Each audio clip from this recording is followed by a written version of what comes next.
German Chancellor Angela Merkel and US President Donald Trump are about to meet at the White House. What is on the agenda and what are the stakes for both world leaders? Hello, I'm Anand Naidu and this is The Heat.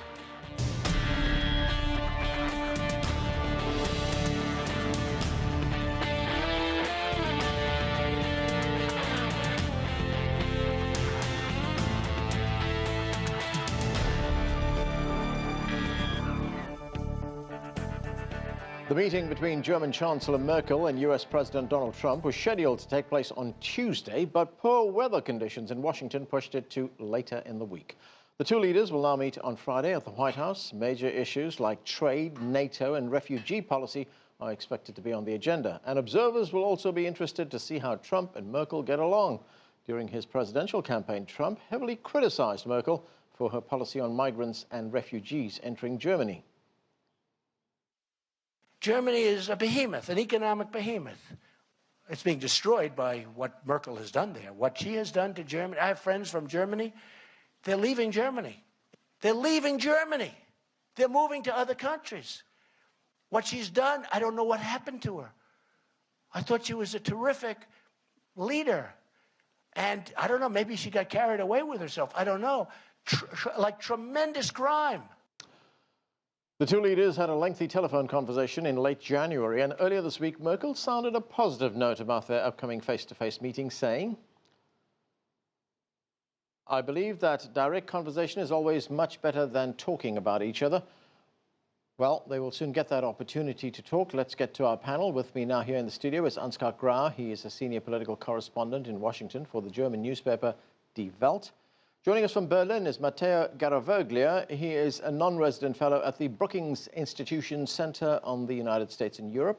Also joining us from Calgary is Petra Dolata. She is an associate professor with the history department at the University of Calgary. And with us here in the studio too is CGTN correspondent Nathan King. Welcome to all of you to the show. Ansgar, as we've been reporting, relations between Donald Trump and Angela Merkel did not get off to a good start. He took swipes at her. She gave him lectures on democracy. So what are the expectations ahead of this meeting? She is hoping, and Germany is hoping, that they will find common ground, especially in regard to trade questions. There were some remarks by Trump advisors in regard to the euro currency, and that Germany is manipulating the currency, since the old Deutsche Mark was much harder, stronger than the common currency for several European states. And I think German industry is afraid that there will be something like a war trade start. And I think the most important point of this visit will be to find common ground in this regard. But there are also other questions. For example, you mentioned it before, the refugee question, right, and the NATO. I think that's also very important. There were some remarks by Donald Trump when he said the NATO is kind of obsolete. Then he said he has great respect for this alliance. And Angela Merkel will try to find what is really the core of his meaning, his opinion on NATO. Okay, let's bring in Matteo from Berlin. Matteo, as Ansgar Graw points out, there are significant differences between these leaders. Do you think they will find common ground? They have to. They have no choice. The United States cannot possibly think of dealing with the European Union without first going through Berlin.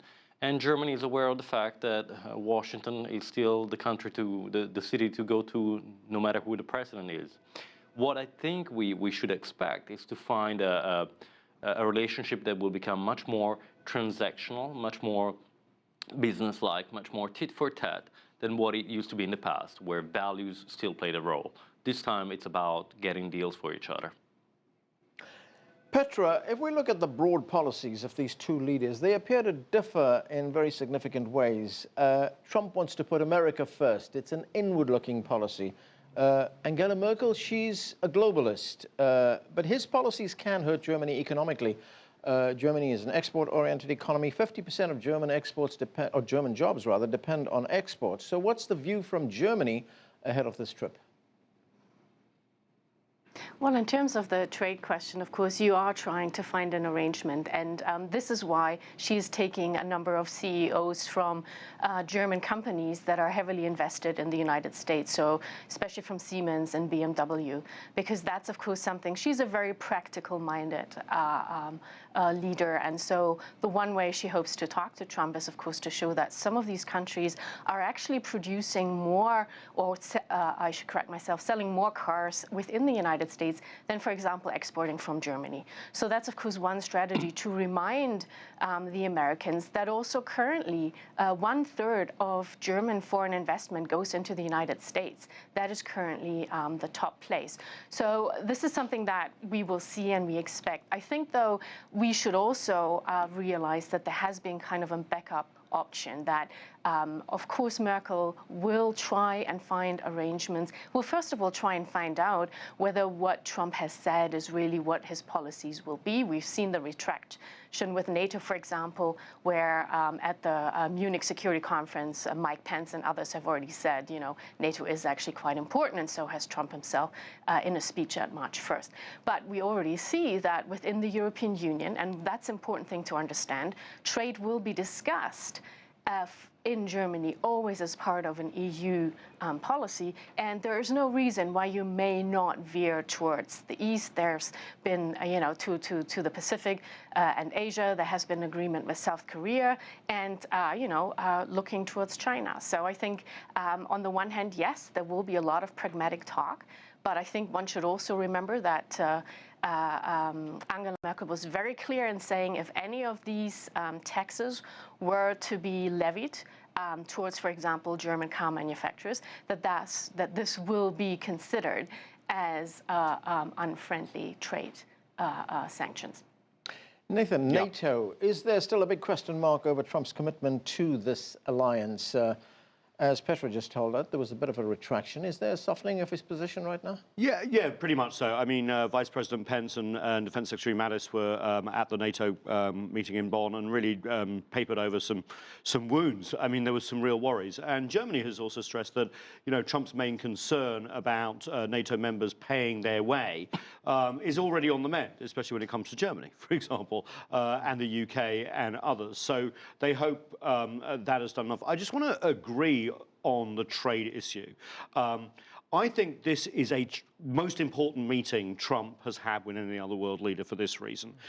This will help weed out exactly what his policies are. And if we do have some sort of border adjustment tax, as they're calling it, essentially a tariff, Germany might be the first country to actually understand what this may look like. And remember, Germany is not an island. It is part of the European Union. As we've just said, it cannot negotiate directly with the US on trade. So really, essentially what we're talking about here is a US-EU potential trade war, depending on how these talks go. And Germany runs a surplus of what, 50 billion, is it? Something like that? 50 billion a year with 60. The 60, yeah. Getting on for 60. China has a $500 billion surplus. So everyone in Beijing is watching this meeting very, very closely, because where we go from here, and we know from what we've been reading and what we learn from the White House, there is a war going on right now in the White House between the globalists from Goldman Sachs and the others, and the economic nationalists like Peter Navarro. What we will hear in this meeting on Friday and what comes out, we'll see who's winning. Ansgar, the one big difference that you've already talked about, the two leaders differ significantly on refugee policy. Trump has called Merkel's refugee policy insane. And the Washington Post put it very nicely. It said, he has tried to close the door on Muslim refugees. She has opened it. How do you see these two leaders come to some kind of an agreement on what is a very contentious issue? Yeah, but I would say, meanwhile, also Merkel is trying to close the door. There was a period back in 2015 and in especially September of 2015, when there was this big stream of migrants and refugees, and she said, we can do it, we can handle it. And after it, she has seen nearly 1 million people came to Europe, and most of them went to Germany. And meanwhile, she's trying to close the doors. The German government is trying to close the door. She negotiated a deal with Turkey.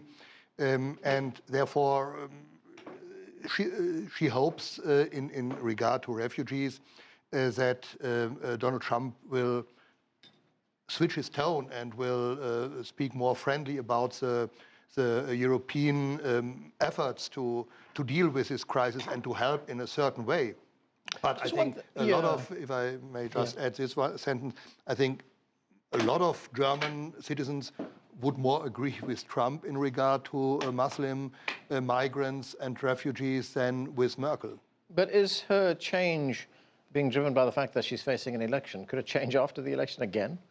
No, I think she has learned and she has experienced that this big number of migrants was just too big. And I wouldn't say, and I don't think that the Germans are xenophobic, but they see that a lot of those people coming now or have come over the last 2, 3, 4 years don't want to be integrated. They don't respect the Western, the European, the German way of life, democracy, and so on.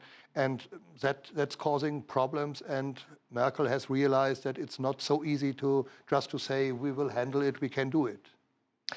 Matteo, of course, the United States is the biggest economy in the world, and President Trump would like to think that he holds all the cards in these negotiations that are going to be taking place here in Washington. But what kind of leverage does Angela Merkel bring with her? Well, I think we have to be careful because the United States is the largest economy in the world. That is true.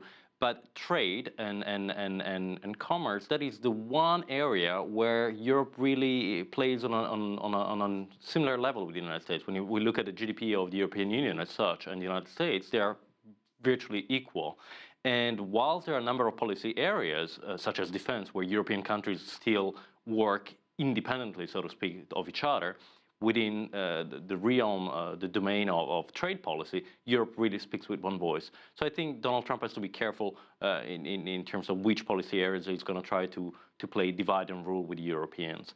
What Angela Merkel can bring to Donald Trump, well, if Donald Trump is interested in handling Vladimir Putin, Angela Merkel is the person to go to. She's somebody that has developed an extensive knowledge and number of tools to handle Russia in diplomatic terms. Also, Germany has a very close economic and trade relationship with Russia, and therefore can exercise leverage on Russia. And she's somebody that does understand Vladimir Putin.